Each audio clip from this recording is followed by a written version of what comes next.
You're tuned in to Ask the Master Auto Technician. Car questions? Get answers right now. Call 850-763-0555. James Auto Center, we fix it right, guaranteed. Beep, beep, beep, beep, yeah. All right, welcome back to our second half of our show, Ask the Master Auto Technician. I've got Scott Hobbs calling all the way from Hobbs Plumbing right there on East Avenue, 763-2001. If you got to call them, if you need to call them, that's the number to call. Anyway, what's going on this morning, Scott? Well, I'll tell you what, I sure am thankful for your industry and the invention of seat warmers. It's a little chilly today. 48 degrees when I got in the car this morning. I went, whew, I know we think this is bone chilling at 48 degrees compared to what other people have to put up with, but that's why I moved to Florida. I like warm weather. Right. I don't like cold weather. Now, we survived the holidays. This show is going to be the Monday after Thanksgiving.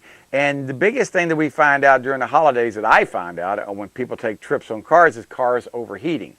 Their biggest complaint when I see them come Monday morning, today, is going to be, well, my car ran hotter than it was supposed to on the highway, and or my brakes make noise. Those are two of the biggest things I will find and hear from. What will be the two biggest complaints that y'all usually hear from customers calling Mr. Reuter about their plumbing Monday morning, which I'm sure is coming right around the corner? Sure. The two biggest complaints will be kitchen sink stoppages because they get overused and people are instead of putting garbage in the garbage, they'll put too much in the garbage disposal, try to get it all flushed through. And then the second thing is going to be septic pumping. They're going to have a house full of people. The system's going to be overtaxed, and it's going to back up on them. So that'll be the two biggest things for us. Wow, I didn't think about septic because especially if you're not on sanitary sewer. And I know it's been very, very dry lately, so that's maybe not been on people's mind about their septic system. But you and I both know that pretty soon it's going to start raining, and then when it starts raining and we start having a house full of company, those septic tanks are probably going to back up, and that can make for not a very nice picture in a household. So, what can y'all take care of someone that has say they call you on a Saturday night? Or is that something y'all can take care of, or do y'all have to wait till Sunday morning or Monday morning to take care of that if it's an emergency? Sure. With the septic, preventative maintenance is always what we try to encourage folks to do, to go ahead and get them pumped down and make sure that, the filters are clean and everything's flowing good, especially if you're expecting a whole bunch of people. Right. And one of the things, just for safety reasons, is, I try not to send my truck out and have him standing over a big open hole of sewage in the pitch black dark. Right. So, we try to do that in the daylight if we can, just for safety reasons. And, if it's not like it's going to continue to flood your house. If you stop using the water, the backup will stop. And just remember, hey, you can't use the washing machine either or the dishwasher because that's going to, put water into the system and cause it to back up. So I would suggest if it is on Thanksgiving Day or late at night, hey, just stop all water use. When the daylight rolls around, we'll get out and help you out best we can. Well, one thing I was just thinking about it, you were talking about cleanouts. Every house is supposed to have a cleanout near the house or near the street, or maybe at least one, maybe two of them. I guess what you could do if an emergency is remove the top to the cleanout, and your sewage will go on the ground, but at least it'll keep it from pumping into your house. Is that something people could do? That's exactly right. If you are in that emergency situation, that would be the recommendation, because like you said, it spills out on the ground. We can clean that up with some lime, or you can clean it up with a little bit of lime, or we could take a little bit of our bio-choice in a pump-up sprayer and spray it, and that'll eliminate the smell almost immediately, and just get the good friendly bacteria to work on the bad stuff. That's much better. That's much better than it, going into your home and getting into the wood, because sewage is very dangerous. There's all kind of bad stuff in sewage, and when it soaks into your carpet or soaks into your wood floors, you really have a lot of cleanup in that situation. It's almost impossible to get we found out that 3 presidents died from sewage. Yeah, we were watching the Discovery Channel or Learning Channel, whatever it was. They were talking about people that died during the 1800s, and one of the common connections was there were 3 presidents that died in 9 years in office, and the only common connection they talked about was they had stomach cramps, and each one of the presidents that died one of the symptoms, and they found out that the water that was coming to the White House was being contaminated from sewage. Wow. We just kind of caught me off guard. I said, I did not know we had 3 presidents that died in office in 9 years. Well, one of them was out of office, but Oh. yet 2 of them died in office. Okay. Well, anyway, but it was still interesting how that can happen. But it all had to do, because back in the 1800s, we really didn't understand the connection between sanitary sewers and good health. That's one of the reasons we had polio. That's typhus, typhoid, typhoid fever. All these things which were transmitted by bad sanitary conditions were not really discovered till the end of the 19th century, going into the 20th century. And we had, as a matter of fact, the only countries that have polio that I think of right now are like 2 or 3 countries: Afghanistan, Pakistan, and I think India are the only 3 countries, maybe Sudan, are the only 3 or 4 countries that have polio. And they say that it has to do to lack of sanitary conditions.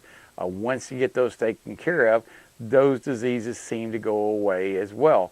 And I guarantee you, when I was a kid, polio was a very big thing back in the 50s. Yeah, and that's why plumbers are so very important. Yes. We need good Right. plumbers. We The do. lack of a good plumber. Yeah, That's right. it's because of a lack of a plumber, a nation could die. I mean, think about it. I mean, if you don't have sanitary sewer, that's one of the reasons I get all upset when I see raw sewage being pumped into the bay when it rains.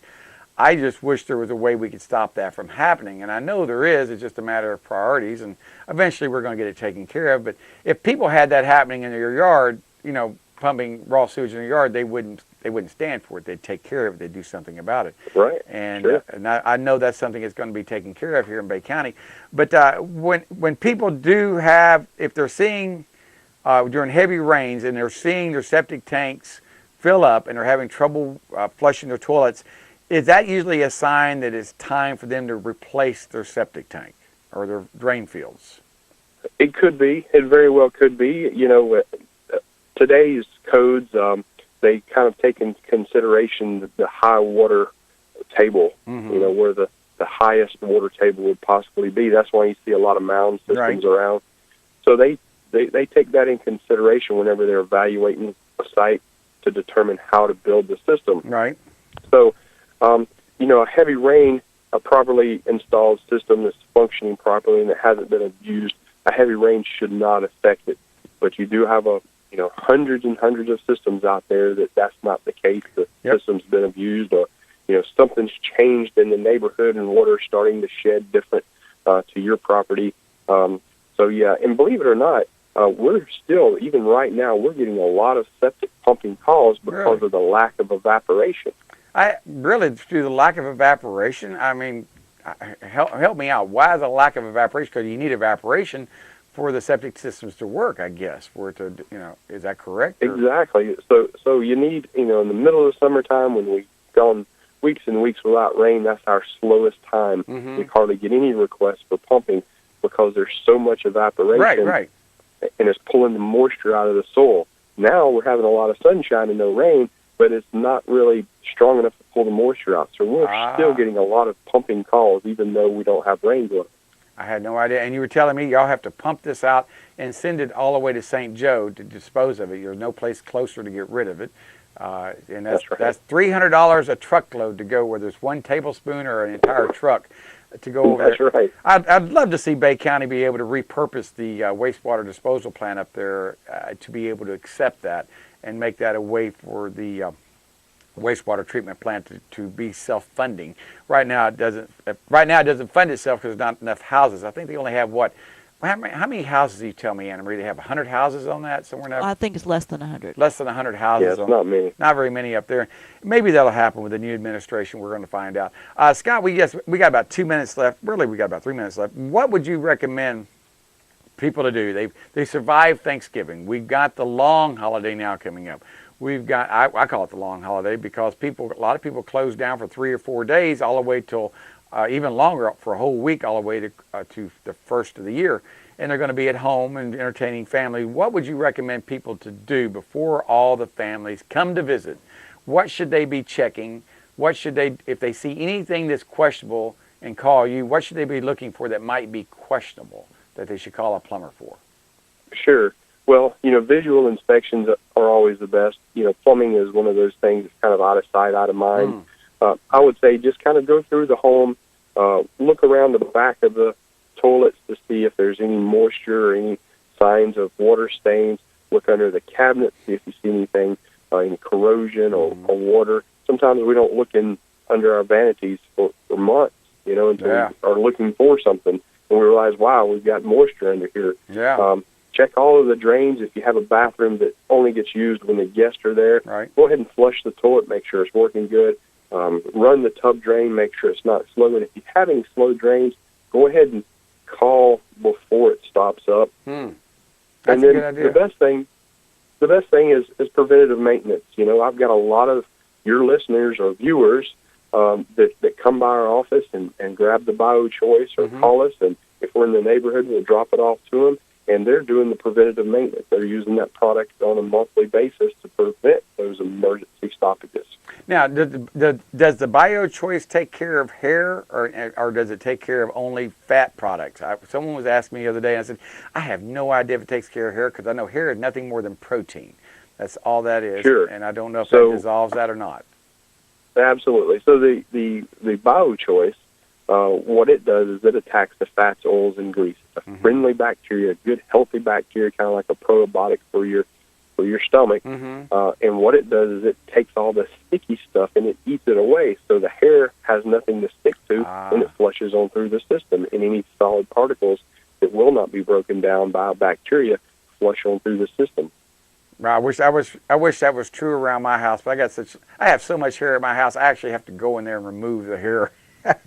My hair is long. Well, I have to actually go in there and do it, because that little trap, that little, the sink lever in your lavatory, it goes across there, and any hair that gets into the sink gets trapped on that, and I have to go down there and actually fish that out. If not, I have a big mess on my hand. I should call a plumber, but being the mechanic that I am, it's not that hard, in my opinion, to do that. But I know a lot of people that can't do things like that. I've never studied on how to take a pipe apart and put it back together without it leaking, and that's where you come in. Because y'all come in and y'all do this, y'all look at houses, y'all do a cursory walk through the house. If you come over, say y'all come over for one thing, you fix the one thing you came over, but with permission, you will look the rest of the house over. Is that correct? Am I saying that right? Oh, absolutely. All the things that we talk about, we'll do a once-over visual inspection. If the homeowner's inclined, we'll educate them on, hey, where is your clean out? Where is your emergency shut off for the whole house in the event of a, catastrophe, so that they can perform the triage, until we can get there to make the repair. And that's important. If you do not know where your clean out is, to remove it in case the house floods, or you do not know where your off your water supply is, it'd be a good thing to have you come over just to show that it all works, because a lot of times people don't realize the off of water don't work anymore because it's frozen. It hasn't been moved in the last 30 years, and it's not going to move now. You move it now, it ain't going. It may break, and you may never get it on, or may never get it off again. But and then you got two problems. Yeah, been there, done that. Got the T-shirt to prove that. All right, thank you so much, Scott, for calling. I've got that Scott Hobbs from Mr. Rooter Plumbing right there on East Avenue. Give them a call at 763-2001. They're working 25 hours a day, 8 days a week. They'll be more than happy to take care of you. I think I stole that from somebody else. I probably shouldn't say that. All right, Scott, thank you so much. We'll talk to you next week. Bye-bye, everybody. James Auto Center, we fix it right.